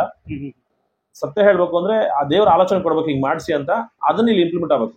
ಇಲ್ಲಿ ನಾವು ಮುಂಚೆನೆ ಹಿಂಗ್ ಪ್ಲಾನ್ ಮಾಡ್ಕೊಂಡು ಈ ತರ ಹಿಂಗ್ ಕಟ್ಬೇಕು ಅಂತ. ಆಕ್ಚುಲಿ ನಾವು ದೇವಸ್ಥಾನ ಜೀರ್ಣೋದ್ಧಾರ ಶುರು ಮಾಡಿದಾಗ ಚಿಕ್ಕದಾಗಿ ಶುರು ಮಾಡಿದ್ವಿ. ಆಕ್ಚುಲಿ ನಿಮ್ಗೆ ಹೇಳ್ಬೇಕು ಅಂದ್ರೆ ಬಜೆಟ್ ರೂಪದಲ್ಲಿ ಹೇಳ್ಬಿಡ್ತೀನಿ ನಾನು. 1.5 ಕೋಟಿಲಿ ದೇವಸ್ಥಾನ ನಿರ್ಮಾಣ ಮಾಡೋಣ ಅಂತ ನಾವು ಶುರು ಮಾಡಿದ್ವಿ. 1.5 ಕೋಟಿಲಿ ದೇವಸ್ಥಾನ ಮಾಡೋದು ಯಾವಾಗ ನಾವು ಶುರು ಮಾಡಿದಾಗ 2022 ಶುರು ಮಾಡಿದಾಗ. ಬಟ್ 2 ವರ್ಷದಲ್ಲಿ 9 ಕೋಟಿ ರೂಪಾಯಿ ಖರ್ಚಾಗಿದೆ. ಹೆಂಗ್ ಬಂತು ಗೊತ್ತಿಲ್ಲ, ಹೆಂಗ್ ಇಂಪ್ಲಿಮೆಂಟ್ ಆಯ್ತು ಗೊತ್ತಿಲ್ಲ, ಹೆಂಗ್ ಖರ್ಚಾಯ್ತು ಗೊತ್ತಿಲ್ಲ. ಬಟ್ ದೇವ್ರು ಮಾಡಿಸಿದ್ರು, ಸಂಪೂರ್ಣ ಮಾಡಿಸಿದ್ದು ಆ ಹನುಮಂತ ಮತ್ತೆ ಈಶ್ವರ ಅವರೇ ಮಾಡಿಸಿದ್ರು. ಸರ್ ನಾ ಮೇಲ್ಗಡೆ ಎಲ್ಲ ನೋಡಿದೆ, ಕಟ್ಟಿಗೆ ಮೇಲಂತ ಕಲಾಕೃತಿಗಳಿದಾವ, ಅದರ ಏನು ವಿಶೇಷತೆ ಹೇಳ್ಬೋದಾ ಅಂತ. ನನ್ನ ಚಾವಣಿ ಮೇಲಿನ ಚಾವಣಿ ನಾವು ಸಂಕಲ್ಪ ಮಾಡಿದ್ರೆ ಹನುಮಂತನಿಗೆ ಹನುಮಂತ ನೀವು ರಾಮಾಯಣದಲ್ಲಿ ನೋಡಿದ್ರೆ ಹನುಮಂತನ ಮೂಲ ಹೆಸರು ಬಂದ್ಬಿಟ್ಟು ಮಾರುತಿ. ಅದ್ರ ಜೊತೆಗೆ ಹನುಮಂತ ಅತ್ಯಂತ ಸುಂದರವಾಗಿದ್ದ, ಅದಕ್ಕೆ ಅದರಿಗೆ ಸುಂದರ ಅಂತ ಕರಿತೀವಿ ನಾವು ಹನುಮಂತನಿಗೆ. ಅದ್ರ ಹೆಸರು ಸುಂದರ ಅಂತೇಳಿ. ಇದನ್ನ ವಾಲ್ಮೀಕಿ ರಾಮಾಯಣದಲ್ಲಿ ವಾಲ್ಮೀಕಿ ಮಹರ್ಷಿಗಳು ಹನುಮಂತನಿಗೆ ಹೇಳ್ತಾರೆ. ಹನುಮಂತ ಮರ್ತ್ಬಿಟ್ಟಿರ್ತಾರೆ ಅದನ್ನ ಹೆಸರನ್ನ. ನಿನ್ ತಾಯಿ ಫಸ್ಟ್ ಇಟ್ಟ ಹೆಸರು ಸುಂದರಗೆ, ಅಷ್ಟು ಸುಂದರವಾಗಿದ್ದಿ ನೀನು, ತ್ರಿಲೋಕ ದೇವತೆಗಳೆಲ್ಲ ಇಟ್ಟಿರ್ತಾರೆ ಅದಕ್ಕೆ. ನಾನೇನಂದ್ರೆ ನಮ್ಮ ದೇವಸ್ಥಾನಕ್ಕೆ ಎಲ್ಲರೂ ಬರ್ತಾರೆ, ಭಕ್ತಾದಿಗಳು ಬರ್ತಾರೆ. ಅವರಿಗೆ ಈಗ ಎಲ್ರಿಗೂ ಒಂದು ಆಸೆ, ಒಂದೇ ದೇವಸ್ಥಾನ ಅಂದ್ರೆ ಎಲ್ಲ ದೇವ್ರು ಸಿಕ್ಬಿಡ್ಬೇಕು ಅಂತ ಒಂದು ಆಸೆ ಎಲ್ರಿಗೂ. ನವಗ್ರಹ ಒಂದ್ ಕಡೆ ಸಿಗ್ಬೇಕು, ಇನ್ನ ಬೇರೆ ಶಿವ ಒಂದ್ ಕಡೆ ಸಿಗ್ಬೇಕು, ಎಲ್ಲರೂ ಒಂದು ಈಗಿನ ಕಾಲಮಾನ ತಕ್ಕಂತ ಜನರಿಗೆ ಯಾರಿಗೂ ಸಮಯ ಇಲ್ಲ. ಒಂದ್ ದೇವಸ್ಥಾನಕ್ಕೆ ಹೋಗ್ಬಿಟ್ರೆ ಶಿವ ಅಲ್ಲೇ ಸಿಗ್ಬೇಕು, ಎಲ್ಲ ದೇವತೆಗಳೆಲ್ಲ ಸಿಗ್ಬೇಕು ಅಂತ ಎಲ್ಲರ ಆಸೆ. ಬಟ್ ನಂದೇನಂದ್ರೆ ಈ ದೇವಸ್ಥಾನ ಅನ್ನೋದು ಒಂದು ವೈಭೋಗ, ನಮಗೊಂದು ವೈಭೋಗ ಅಂತ. ಇಲ್ಲಿ ಬರುವಂತ ಭಕ್ತಾದಿಗಳಿಗೆ ದೇವತೆಗಳೇ ಪುಷ್ಪವೃಷ್ಟಿ ಮಾಡೋ ತರ ಆಮೇಲೆ ಸುಂದರ ಅಂತ ನಿಮ್ಗೆ ಹೇಳಿದಲ್ಲ. ಸೊ ಸಂಪೂರ್ಣ ಸುಂದರ ಅಂದ್ರೆ ರಾಮಾಯಣದಲ್ಲಿ ಹನುಮಂತ ಎಲ್ಲಿ ಎಂಟ್ರಿ ಕೊಡ್ತಾನೋ, ಹನುಮಂತನ ಪಾತ್ರ ಎಲ್ಲಿ ಶುರುವಾಗುತ್ತೋ ಆ ಪಾತ್ರದಿಂದ ನಮ್ಗೆ ಶುರುವಾಗ ಹೆಸರಿಗೆ ಯಾವ ಕಾಂಡ ಅಂದ್ರೆ ಸುಂದರ ಕಾಂಡ ಅಂತ ಕರಿತೀವಿ. ನೀವು ಸಂಪೂರ್ಣ ಹನುಮಂತನ ಮೇಲ್ಗಡೆ ಚಾವಣಿ ಎಲ್ಲ ನೋಡಿದ್ರೆ ಹನುಮಂತನ ಹುಟ್ಟಿಂದ ಹಿಡ್ಕೊಂಡು ರಾಮಾಯಣ ಹೇಗಾಯ್ತು, ಹನುಮಂತ ಹುಟ್ಟಿನಿಂದ ಅಂದ್ರೆ ರಾಮ ಮತ್ತೆ ಹನುಮಂತನ ಹುಟ್ಟಿನಿಂದ ರಾಮಾಯಣ ಹೇಗಾಯ್ತು ಅಂತ, ಸೊ ಅದಕ್ಕೆ ಸುಂದರಕಾಂಡ ಅಂತ ಕರಿತೀವಿ. ಆ ಸುಂದರಕಾಂಡ ಕೆತ್ತನೆ ಇದೆ. ಆಮೇಲೆ ಅಷ್ಟಲಕ್ಷ್ಮಿ ನೋಡ್ಬೋದು, ಆಮೇಲೆ ಬ್ರಹ್ಮಾದಿ ದೇವತೆಗಳು ನೋಡ್ಬೋದು ನೀವು. ಆಮೇಲೆ ನಮ್ಮಲ್ಲಿ 7 ಮೋಕ್ಷ ಊರುಗಳಿದೆ. ಅಯೋಧ್ಯ, ಮಥುರಾ, ಮಾಯಾ, ಕಾಶಿ ಅವೆಲ್ಲ ಊರುಗಳು ಎಲ್ಲ ಇದೆ. ಜೊತೆಗೆ ನೀವು ಗೊತ್ತಿಲ್ಲ 108 ಪುಷ್ಪಗಳು ಇಟ್ಟಿದ್ದೀವಿ ನಾವು. 108 ಅಂದ್ರೆ ಬರುವಂತ ಭಕ್ತಾದಿಗಳಿಗೆ ಮತ್ತೆ ಈ ದೇವಸ್ಥಾನಕ್ಕೆ ದೇವತೆಗಳೇ ಸಾಕ್ಷಾತ್ ಪುಷ್ಪವೃಷ್ಟಿ ಆಗ್ತಾ ಇದ್ದಾರೆ. ನಾವೆಲ್ಲಿ ಹಳೆ ಪುರಾಣದಲ್ಲಿ ಕೇಳ್ತಿದ್ವಿ ಪುಷ್ಪವೃಷ್ಟಿ ಆಯ್ತು. ಸೊ ಈ ದೇವಸ್ಥಾನಕ್ಕೆ ಅಂದ್ರೆ ಒಂದೊಂದು ಪುಷ್ಪ ಒಂದೊಂದು ತರ, ಬೇರೆ ಬೇರೆ ತರ. ಈ ನೀವಲ್ಲಿ 108 ಪುಷ್ಪಗಳು ಬೇರೆ ಬೇರೆ ಡಿಸೈನ್ ಅಲ್ಲಿ ಇದೆ. ಪುಷ್ಪವೃಷ್ಟಿ ಆಯ್ತು ಅಂತ ಆ ತರ ಆಗ್ಲಿ ಅಂತ ಹೇಳ್ಕೊಂಡು ಸಂಪೂರ್ಣ ಸುಂದರಕಾಂಡ ಚಾವಣ, ಮತ್ತೆ ನವಗ್ರಹ, ಅಷ್ಟದಿಕ್ಪಾಲಕರು, ಮತ್ತೆ ನಿಮ್ಗೆ ಎಲ್ಲಾ ದೇವತೆಗಳು, ಮತ್ತೆ ರಾಮಾಯಣದ ಸಂಪೂರ್ಣ ರಾಮಾಯಣ ಸಂಪೂರ್ಣ ದೇವತೆಗಳು, ಅಯೋಧ್ಯ, ಮಥುರಾ, ಮಾಯಾ, ಕಾಶಿ, ಕಂಚಿ, ಅವಂತಿಕ ಇತ್ಯಾದಿ ಎಲ್ಲಾ ಪುಣ್ಯಕ್ಷೇತ್ರಗಳನ್ನ ಈ ಮೇಲ್ಛಾವಣಿಯಲ್ಲಿ ಕಾಣಬಹುದು. ಅದೆಲ್ಲ ಸಂಪೂರ್ಣ ಇಂಡಿಯನ್ ಟೀಕ್ ಅಲ್ಲೇ ಮಾಡಿಸಿದ್ವಿ. ಅಂದ್ರೆ ಮತ್ತೆ ಹೊರದೇಶ ತರಿಸಿದ ಟೀಕ್ ಅಲ್ಲ. ನಮ್ಮ ಕೇರಳ ನಾಡಲ್ಲಿ, ನಮ್ಮಲ್ಲಿ ಕೇರಳ ದೈವ ನಾಡು ಅಂತ ಕರಿತೀವಿ, ಅಲ್ಲಿ ಸಿಗ್ತಕ್ಕಂಥ ಎಲ್ಲ ಟೀಕ್ ಇಂದಾನೆ ಅದು ಸಂಪೂರ್ಣ ತುಂಬಾ ವೆಚ್ಚಗಳಿಂದ ಮಾಡಿಸಿದ್ವಿ. ಸರ್ ತುಂಬಾ ಚೆನ್ನಾಗಿ ಎಕ್ಸ್ಪ್ಲೇನ್ ಮಾಡಿದ್ರಿ ಸರ್. ಅಲ್ಲಿ ಇನ್ನೊಂದು ಚಿತ್ರ ನೋಡಿದೆ ನಾನು, ರಾಮ ಸೇತು, ಅಲ್ಲೊಂದು ಸ್ಲೋಗನ್ ಇತ್ತು, ನಂಬಿಕೆ ಅನ್ನೋದು. ಅದೊಂದು ಜಸ್ಟ್ ಒಂದು ಏನೋ ಎಕ್ಸ್ಪ್ಲೇನ್ ಮಾಡ್ಬೋದು, ಏನಂತ ಯಾವ ತರ ನಿಮ್ಗೆ ಥಾಟ್ ಬಂತ? ಅಂದ್ರೆ ನೀವು ರಾಮಸೇತುನ ಆಕ್ಚುಲಿ ಎಲ್ಲರೇನು ತಿಳ್ಕೊತಾದ್ರೆ ರಾಮಸೇತು ಅಂದ ಕೂಡಲೇ ಬರೀ ರಾಮನ ಯುದ್ಧ ಮಾಡ್ಲಿಕ್ಕೆ ಹೊರಟಿದ್ದು ಹಂಗಲ್ಲ. ಈಗ ನಾನು ಆಗಿಂದ ಈಗಿನ ವ್ಯತ್ಯಾಸಗಳು ನೋಡಿ. ತ್ರೇತಾಯುಗ ಕಾಲದಲ್ಲಿ ಬರೀ ರಾವಣ ಸೀತನ್ನ ಅಪಹರಣ ಮಾತ್ರ ಮಾಡಿದ್ದಷ್ಟೇ, ಸೀತನ್ನ ಸ್ಪರ್ಶ ಕೂಡ ಮಾಡಿರಲಿಲ್ಲ. ಸೀತಾ ಅಪಹರಣ ಮಾಡಿದ್ದಕ್ಕೇನೆ ರಾವಣ ಸಂಹಾರ ಆಯ್ತು. ಇದೆಲ್ಲರಿಗೂ ಗೊತ್ತಿರ್ತಕ್ಕಂಥದ್ದು. ಬರೀ ಅಪಹರಣ ಮಾಡಿದ್ದಕ್ಕೆ. ರಾಮನ ಪ್ರೀತಿ ಹೆಂಡತಿ ಮೇಲೆ ಅಂದ್ರೆ ತನ್ನ ಧರ್ಮಪತ್ನಿ ಮೇಲೆ ಎಷ್ಟು ಪ್ರೀತಿ ಅನ್ನೋದನ್ನ ಆ ಸೇತುವೆ ತೋರಿಸ್ಕೊಳುತ್ತೆ ನಿಮಗೆ. ಅಂದ್ರೆ ರಾಮ ಅತ್ಯಂತ ದೊಡ್ಡ ರಾಜ. ಆತ ಮನಸ್ಸು ಮಾಡಿದ್ರೆ ಸೀತಾನ ಅಂತ ಅಂದ್ರೆ ಇನ್ನೂ ಎಷ್ಟೋ ಜನ ಇದ್ರು. ಅಷ್ಟೇ ಯಾಕೆ ಶೂರ್ಪಣಕಿನೇ ಅತ್ಯಂತ ಸುಂದರ ಅಕ್ಲೆ ಬಂದು ಕೇಳಿದ್ಲು ರಾಮನನ್ನು ವರ್ಸ್ಕೋತೀನಿ ಅಂತ ಹೇಳಿ. ಅಂತಹ ರಾಮ ಶೂರ್ಪಣಕಿಯನ್ನು ತ್ಯಜಿಸಿ, ಬೇಡ ಶೂರ್ಪಣಕಿಯನ್ನು ಕೂಡ ಆಕೆಗೆ ಗೌರವಿತವಾಗಿ ಆಕೆ ತ್ಯಜಿಸಿದ. ಗೌರವಿತವಾಗಿ ತ್ಯಜಿಸಿ ಸೀತೆಯನ್ನು ಎಳ್ಕೊಂಡು ಹೋಗಿದ್ದಾಗ ರಾವಣನ ಮೇಲೆ ಈ ತರ ಮುಂದೆ ಅಡಿಬಾರದು ಅಂತ ಒಂದೇ ಒಂದು ಕಾರಣಕ್ಕೆ. ಆಮೇಲೆ ಪ್ರೀತಿ, ಅದು ಪ್ರೀತಿ ಸಂಕೇತ. ಯಾವುದು ಆ ಲಂಕೆ ಪ್ರೀತಿಯ ಸಂಕೇತ. ಅಂದ್ರೆ ಒಂದು ಪತಿ ಪತ್ನಿಯರ ಬಾಂಧವ್ಯ ಹೇಗಿರ್ಬೇಕು ಅನ್ನೋದು ಆ ಸಂಕೇತ ತೋರಿಸ್ಕೊಡುತ್ತೆ. ಆಮೇಲೆ ಭಕ್ತನಾಗಿರ್ತಕ್ಕಂತಹ ಹನುಮಂತ ರಾಮನ ಕಾರ್ಯಕ್ಕೆ ಏನಾದ್ರೂ ಆಗ್ಲಿ. ಈಗ ಆಕ್ಚುಲಿ ನೀವು ನೋಡಕ್ ಹೋದ್ರೆ ರಾಮಾಯಣದಲ್ಲಿ ರಾಮ ಅತ್ಯಂತ ಶಾಂತ. ಆತನ ಎದುರುಗಡೆ ನೀವು ಹನುಮಂತ ನೋಡಿದ್ರೆ ಅತ್ಯಂತ ಉಗ್ರ ಸ್ವರೂಪ. ಅಂದ್ರೆ ಹನುಮಂತ ಅಂದ್ರೆ ರಾಮ ಅಂದ್ಕೂಲೆ ಆತ ಜೀವಗೊಳಕ್ಕೂ ರೆಡಿ. ರಾಮ ಅಂದ್ರೆ ರಾಮನ ವಿಷಯ ನೋಡಿ, ಅಂತಹ ಭಕ್ತಿ ಸಂಕೇತ ಅಂತ ಹೇಳ್ತೀವಿ. ಭಕ್ತಿ, ಈ ಇಬ್ಬರದು ಪ್ರೀತಿ ಮತ್ತೆ ಭಕ್ತಿ ಆಗೋಗ್ಬಿಡುತ್ತೆ. ಇನ್ನು ಎಲ್ಲ ಕಪಿಗಳಿಗೆ ಏನು ಗೊತ್ತಿಲ್ಲ ಅವರಿಗೆ. ಹನುಮಂತನಿಗೆ ರಾಮ ಅಂದ್ರೆ ಇಷ್ಟ, ರಾಮನಿಗೆ ಹನುಮಂತ ಅಂದ್ರೆ ಹನುಮಂತ ಭಕ್ತನಾಗಿದ್ದಾನೆ. ಅವರಿಬ್ರು ರಾಮ ಹೋರಾಟ ಮಾಡ್ತಿರೋದು ಏನಕ್ಕೋಸ್ಕರ? ನಿಮಗೆ ಪ್ರೀತಿಗೋಸ್ಕರ, ನನ್ನ ಹೆಂಡತಿಗೋಸ್ಕರ. ಹನುಮಂತ ಹೋರಾಟ ಮಾಡ್ತಿರೋದು ಭಕ್ತಿಗೋಸ್ಕರ. ನನ್ನ ದೇವತೆ, ನನ್ನ ದೇವರು ರಾಮ, ರಾಮನ ಹೆಂಡತಿ ನನ್ನ ತಾಯಿ ಅಕ್ಕಿ, ಭಕ್ತಿ. ಈ ನಂಬಿಕೆ ಅನ್ನೋದು ಏನಕ್ಕೆ ಬರುತ್ತಂದ್ರೆ, ಕಪಿಗಳೆಲ್ಲರೂ ಕೂತ್ಕೊಂಡು ಯೋಚನೆಯಲ್ಲಿ ಕೂತ್ಕೊಂಡ್ರೆ ಅಂದ್ರೆ ಒಂದು ಯೋಚನೆ ಅಂದ್ರೆ ಎಲ್ಲ ನಾವು ಇದನ್ನ ದಾಟ್ತೀವ, ಇದನ್ನ ನನ್ನ ಕೈಲಿ ಆಗತ್ತಾ? ಅಂದ್ರೆ 100 ಯೋಜನೆಗೆ ನದಿಗಳೇ ಪ್ರವಾಹ ಇದ್ದಾಗ ಆಗಲ್ಲ, ಸಮುದ್ರದ ಪ್ರವಾಹ ಯಾವತ್ತೂ ಕಮ್ಮಿ ಆಗಲ್ಲ. ಈ ಪ್ರವಾಹನೆಲ್ಲ ಹೆಂಗ್ ದಾಟ್ಕೊಂಡು ಹೋಗ್ತೀವಿ, ಇದಾಗತ್ತ ನಮ್ಮ ಕೈಲಿ ಆಗಲ್ಲ ಅಂತಂದಾಗ ಅಲ್ಲಿ ಹನುಮಂತ ಮತ್ತೆ ಹನುಮಂತ ಮತ್ತು ಜಾಂಬವಂತ ಎಲ್ಲ ಕಪಿಗಳು ಎಲ್ಲ ಕಪಿಗಳಿಗೆ ಧೈರ್ಯವನ್ನು ತುಂಬುತ್ತಾರೆ. ರಾಮನ ಮೇಲೆ ನಂಬಿಕೆ ಇಟ್ಕೊಳ್ಳಿ ನೀವು. ರಾಮ ಮರ್ಯಾದಾ ಪುರುಷೋತ್ತಮ, ಧರ್ಮದ ಹಾದಿಯಲ್ಲಿ ನಡೆಯುವಂತನು. ನಾವು ಮಾಡುವಂತ ಎಲ್ಲ ಕಾರ್ಯ ಧರ್ಮದಿಂದ ನಡೆಯುತ್ತಾ ಇದೆ. ಯಾಕಂದ್ರೆ ಅಲ್ಲಿ ಅಧರ್ಮ ಇದೆ, ಇಲ್ಲಿ ಧರ್ಮ ಇದೆ. ಅಲ್ಲಿ ದಾಟ್ಬೇಕು ಅಂದ್ರೆ ಇದನ್ನ ನಾವು ಪಾರಾಗಬೇಕು. ಈ ನಂಬಿಕೆ ಅನ್ನೋದು ಇರ್ಬೇಕು. ನಿಮಗೆ ಯಾರ ಮೇಲೆ ನಂಬಿಕೆ ಇರ್ಬೇಕು? ನಿಮ್ಮನ್ನ ನಡೆಸುವಂತಹ ವ್ಯಕ್ತಿಗಳ ಮೇಲೆ ನಂಬಿಕೆ ಇರ್ಬೇಕು. ಈಗ ನಾವೆಲ್ಲ ಇದು ಕೆಲಸ ಆ ಸಂಕೇತನೇ ನಂಬಿಕೆ ಸಂಕೇತ. ಆ ಎಲ್ಲ ಕಪಿಗಳು ರಾಮನ ಮೇಲೆ ನಂಬಿಕೆ ಇಟ್ಕೊಂಡು ಆ ಸೇತುವೆ ನಿರ್ಮಾಣ ಮಾಡಿದ್ರು. ಅದು ಇವತ್ತಿಗೂ ರಾಮಾಯಣದಿಂದ ಇವತ್ತಿವರೆಗೂ ಆ ಸೇತುವೆ ನೀವು ಕಾಣಬಹುದು. ಆಮೇಲೆ ನಮ್ಮ ಹನುಮಂತನ ಅನುಗ್ರಹ, ನಮ್ಮ ಅದೃಷ್ಟ. ಆ ದೇವಸ್ಥಾನದ ರಾಮ ಸೇತುವೆ, ತ್ರೇತಾಯುಗದ ರಾಮ ಸೇತುವೆ ಶಿಲೆ ನಮ್ಮ ದೇವಸ್ಥಾನ ಕೂಡ 2 ಬಂದಿದೆ. ಆ ವಿಡಿಯೋನ ನೀವು ಇದ್ರಲ್ಲಿ ಕಾಣಬಹುದು. ಆ ವಿಡಿಯೋ ಸರ್ ತುಂಬಾ ಚೆನ್ನಾಗಿ ಎಕ್ಸ್ಪ್ಲೇನ್ ಮಾಡಿದ್ರಿ ಸರ್ ಎಲ್ಲವೂ ಕೂಡ. ಬಹಳ ಖುಷಿ ಆಯ್ತು ಸರ್ ನಿಮ್ಗೆ ಭೇಟಿಯಾಗಿ. ಅದೇ ರೀತಿ ಚೆನ್ನಾಗಿ ನಾವು ದೇವಸ್ಥಾನ ಫಸ್ಟ್ ಟೈಮ್ ನಾನು ಕೂಡ ರಾಯಚೂರಿಗೆ ಬಂದಿದ್ದೆ, ಅದೇ ದೇವಸ್ಥಾನನ ಭೇಟಿ ಆದ್ವಿ. ನಿಮ್ ಜೊತೆ ಮಾತಾಡಿ ಬಹಳ ಖುಷಿ ಆಯ್ತು. ಬಹಳ ಚೆನ್ನಾಗಿ ಹೇಳಿದ್ರಿ. ಒಂದು ಕೊನೆಯದಾಗಿ ಹೇಳ್ತೀನಿ, ಹೇಳಿ. ಎಲ್ರು ಅಂದ್ರೆ ಇಲ್ಲಿ ಇರ್ತಕ್ಕಂಥ ಹನುಮಂತನ ಸಾಕ್ಷಾತ್ಕಾರ ನೀವು ಮಾಡ್ಕೊಳ್ಬೇಕು ಅಂದ್ರೆ ಒಮ್ಮೆ ಎಲ್ರು ದೇವಸ್ಥಾನಕ್ಕೆ ಬನ್ನಿ. ನಿಮ್ ದೇವರಿಗೆ ಏನು ಮಾಡೋ ಅವಶ್ಯಕತೆ ಇಲ್ಲ. ಭಕ್ತಿಪೂರ್ವಕ ಒಂದು ದೀಪ ಹಚ್ಚಿ, ದೀಪ ಹಚ್ಚಿ ನಿಮ್ಮ ಕೆಲಸ ಕಾರ್ಯ ಆಗದೆ ಇದ್ರೆ ಅವಾಗ ನಂಗೆ ಹೇಳಿ. ಅಂದ್ರೆ ಹನುಮಂತ ಸಾಕ್ಷಾತ್ ಆಗಿ ನೆಲೆಸಿದ್ದಾನೆ. ಹನುಮಂತನಿಗೆ ಸಾಕ್ಷಿಯಾಗಿ ಶಿವನು ಕೂಡ ಇಲ್ಲೇ ಇದ್ದಾನೆ. ಅತ್ಯಂತ ಪವಿತ್ರವಾಗಿರ್ತಕ್ಕಂಥ ಸ್ಥಳ. ಅಂದ್ರೆ ಇದನ್ನ ನಾನು ಹೆಂಗ್ ಹೇಳ್ಬೇಕು ಅಂದ್ರೆ, ಅಯೋಧ್ಯೆಯಲ್ಲಿ ರಾಮ ಹೇಗೋ, ಈ ಕಡೆ ನಮ್ಮ ಉತ್ತರ ಕರ್ನಾಟಕದಲ್ಲಿ ಹನುಮಂತ ಹುಟ್ಟಿರ್ತಕ್ಕಂಥ ಕಿಷ್ಕಿಂದೆ ಊರು. ಕಿಷ್ಕಿಂದ ಇವತ್ತು ಅಂಜನಾದ್ರಿ ಪರ್ವತ. ಅಲ್ಲಿಂದ ನೀವು ಸರಿಯಾಗಿ ನಮ್ಮ ರಾಯಚೂರಿಗೆ ಕರೆಕ್ಟಾಗಿ ಈ ದೇವಸ್ಥಾನಕ್ಕೆ 130 ಕಿಲೋಮೀಟರ್ ಆಗುತ್ತೆ. ಈ ದೇವಸ್ಥಾನದಲ್ಲಿ ಹನುಮಂತ ಗಟ್ಟಿಯಾಗಿ ನೆಲೆಸಿದ್ದಾನೆ. ಬನ್ನಿ ಎಲ್ರು ಹನುಮಂತನ ವಿಶೇಷವಾದ ದರ್ಶನ ಮಾಡ್ಕೊಳ್ಳಿ. ಆ ಹನುಮಂತ ನಿಮ್ಮ ಸಂಪೂರ್ಣ ಅನುಗ್ರಹ ಮಾಡಿದ್ರೆ ಇದರಲ್ಲಿ ಯಾವುದೇ ಸಂಶಯ ಇಲ್ಲ. ನಾನು ಅದೊಂದು ಕೊಳಗಡೆ ಪ್ರಾರ್ಥನೆ ಮಾಡ್ತೀನಿ. ಸರ್, ಶನಿವಾರ ದಿನ ಹನುಮ ಜಯಂತಿ ದಿನ ಯಾವ್ದಾದ್ರು ಕಾರ್ಯಕ್ರಮಗಳು, ಪೂಜಾ ಕಾರ್ಯಕ್ರಮಗಳು ಯಾವ ತರ ನಡೀತೆ? ಪ್ರತಿ ಹನುಮ ಜನ್ಮೋತ್ಸವ ಮೊನ್ನೆನೇ ಆಯ್ತು. ಅಂದ್ರೆ ಏಪ್ರಿಲ್ ಹುಣ್ಣಿಮೆ, ಪ್ರಾರಂಭದ ಹುಣ್ಣಿಮೆ ಅಂತ ಇರ್ತೀವಿ. 12 ಹುಣ್ಣಿಮೆಗಳು, ಪ್ರಾರಂಭದ ಹುಣ್ಣಿಮೆನೆ ಚೈತ್ರ ಹುಣ್ಣಿಮೆ ಹನುಮಂತನ ಜನ್ಮೋತ್ಸವ ಇರುತ್ತೆ. ಜನ್ಮೋತ್ಸವ ವಿಶೇಷವಾಗಿ ಹನುಮಂತನಿಗೆ ತಕ್ಕೆ ಬಲಿ ಉತ್ಸವ ಅಂತ ಮಾಡ್ತೀವಿ. ತಕ್ಕೆ ಬಲಿ ಉತ್ಸವ ಅಂದ್ರೆ ಆಚೆ ಇರುವಂತಹ ಇರುವಂತಹ ರಾಕ್ಷಸರನ್ನ ತುಳಿದು ಮೆಟ್ಟಿ ನಿಂತವನಿಗೆ ತಕ್ಕೆ ಅಂತ ಕರಿತೀವಿ ನಾವು. ರಾಕ್ಷಸಾದಿಗಳನ್ನ ಮೆಟ್ಟಿ ನಿಂತು ಅವರ ತುಳಿದು ನಾನು ಇದ್ದೀನಿ ಅಂದ್ರೆ ಎಲ್ಲರಿಗೂ ಧೈರ್ಯ ಕೊಡುವಂತ ಶಕ್ತಿ ಯಾವ್ದಂದ್ರೆ ಹನುಮಂತ ಮಾತ್ರ. ಅದಕ್ಕೆ ಉತ್ಸವ ಅಂತ ಮಾಡ್ತೀವಿ. ಅದ್ರ ಉತ್ಸವ ಮಾಡ್ತೀವಿ. ಬೆಳಿಗ್ಗೆಯಿಂದ ಹನುಮಂತನಿಗೆ ವಿಶೇಷ ಅಭಿಷೇಕ, ಅಲಂಕಾರ, ಅವನಿಗೆ ಅವ್ನು ಹುಟ್ಟಿರ್ತಕ್ಕಂಥ ದಿನದಂದು ತೊಟ್ಟಿಲು ಸೇವೆ, ಅವನಿಗೆ ತೊಟ್ಟಿಲಲ್ಲಿ ಉಯ್ಯಾಲೆ ಹಾಕಿ ಅವನಿಗೆ ಉಯ್ಯಾಲೆ ಆಡೋದು, ತೊಟ್ಟಿಲು ಸೇವೆ, ನಿರಂತರ ಹನುಮಾನ್ ಚಾಲೀಸ ಮತ್ತು ವಾಯುಸ್ತುತಿ ಅಂತ ಕರಿತೀವಿ. ಅದೆಲ್ಲ ಪಾರಾಯಣಗಳು ನಡೀತಾ ಇರುತ್ತೆ ಬೆಳಿಗ್ಗೆಯಿಂದ. ಸಂಜೆ ಉತ್ಸವ ಮಾಡ್ತೀವಿ, ತಕ್ಕೆಬಲಿ ಉತ್ಸವ. ಆ ಉತ್ಸವನ ಕಣ್ತುಂಬಿ ನೋಡ್ಕೊಳ್ಳಿ. ಪ್ರತಿ ವರ್ಷ ಕೂಡ ನಮಗೆ ಅಂಜನಾದ್ರಿ ಪರ್ವತದಿಂದ ಸಿಂಧೂರ ದೇವಸ್ಥಾನ ಬರುತ್ತೆ.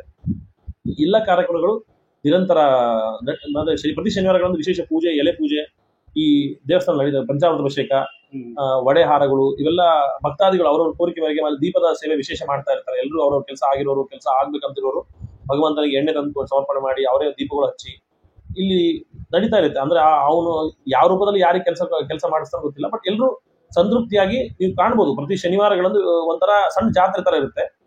ಹಬ್ಬ ಹುಣ್ಣಿಮೆ ಬಂದಲ್ಲಿ ಇನ್ನೂ ವಿಶೇಷವಾಗಿರುತ್ತೆ. ಹನುಮಾನ್ ಜನ್ಮೋತ್ಸವ ಅಂತೂ ವಿಶೇಷ ರೀತಿಯಲ್ಲಿ ನಡೆಯುತ್ತೆ ಈ ಭಾಗದಲ್ಲಿ. ಧನ್ಯವಾದ ಗುರುಗಳೇ. ದೇವರ ಆಶೀರ್ವಾದ ನಮ್ಮ ಮೇಲೆ ಇರಲಿ. ನಿಮ್ಗೂ ಒಳ್ಳೇದಾಗ್ಲಿ. ಇಲ್ಲಿ ಬಂದು ನಮ್ಮ ದೇವಸ್ಥಾನದ್ದು ಅಂದ್ರೆ ಈ ಬ್ಲಾಗ್ ಮಾಡ್ಕೊಂಡು 4 ಜನಕ್ಕೆ ಈ ಮೀಡಿಯಾ ಅನ್ನೋದು, ಈ ಬ್ಲಾಗ್ ಮೀಡಿಯಾ ಅನ್ನೋದು ಹೆಂಗೆ ಅಂದ್ರೆ, ನಾವೆಲ್ಲ ಹೇಳ್ತೀವಿ ದೇವರು ಮತ್ತೆ ಭಕ್ತರ ನಡುವೆ ಹೆಂಗೆ ಪುರೋಹಿತರು ಇರ್ತಾರೋ ಹಂಗೆ ಈ ಹನುಮಂತನ ಮತ್ತೆ ಭಕ್ತರ ನಡುವೆ ಈ ಬ್ಲಾಗ್ಸ್ ಅಂದ್ರೆ ಇದು ತಲುಪುತ್ತೆ. 4 ಜನ ತಲುಪಿ ಜನಗಳು ಅದು ಗೊತ್ತಾಗಿ ಅವರೆಲ್ಲ ಬರೋದು, ಇದು ಒಂದು ಬಿಗ್ ಪಾತ್ರ. ಮೀಡಿಯಾ ಈ ಬ್ಲಾಗ್ ಎಲ್ಲ ಬಿಗ್ ಪಾತ್ರ.